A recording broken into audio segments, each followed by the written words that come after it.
Since I was a little grommet getting board shorts as a little sponsored surfer, I've always wanted to see where this stuff comes from and how it's made and who makes it. So it feels like it's been a long time coming to be able to do that. The lack of transparency and accessibility in the garment industry, or just where our surf gear comes from, is really just an inherent part of the process. There's parts of our industry that are kind of shadowy. They're places that we don't really want to look at ourselves.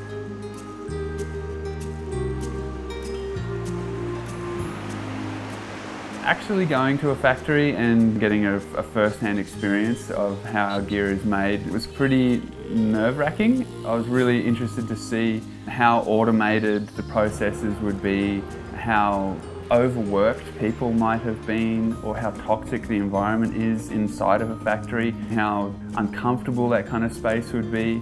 And so all those things added up to feeling kind of guilty and a little bit embarrassed about being from the Western world and walking into a factory where people have to work so hard. You know, I've surfed my whole life. It's ridiculous. The whole idea of that is ridiculous.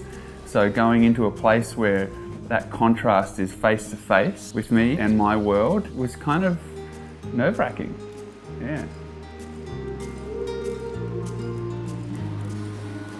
The doors open on the factory, and the very first thing in the whole process is just scanning fabric, so looking left and right constantly to make sure there are no imperfections. And the first person we meet is a guy named Chaminda, who is cracking jokes with us and offering for us to have a try at what he was doing, and of which I failed miserably. I couldn't see one thing and he was spotting them all over the place.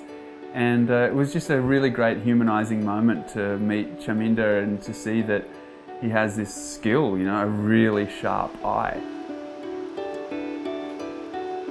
That really is what's opening my mind the most right now, is that it's so human. Like, we're inside a serious building and there is a lot of machines here, and every single machine needs a talented human to operate it.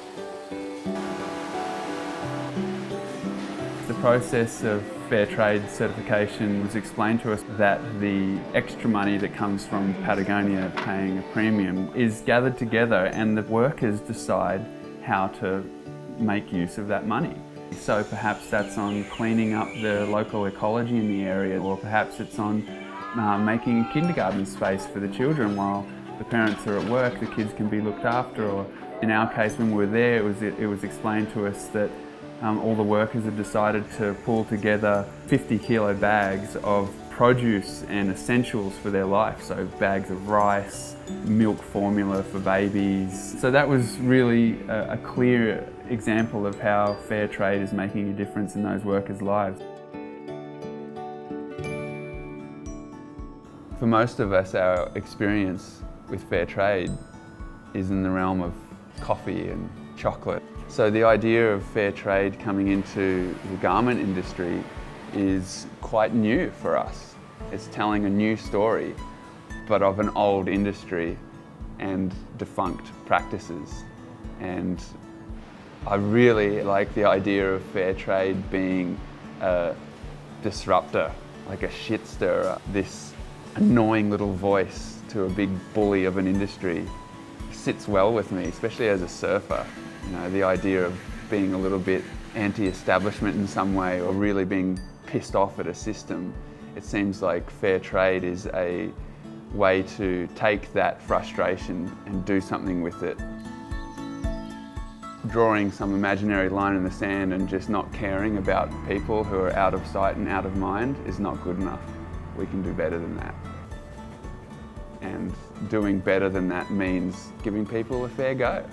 That's what fair trade is based on, that people are acknowledged and respected for the skills and the value of their work, and are given an opportunity to live a good life.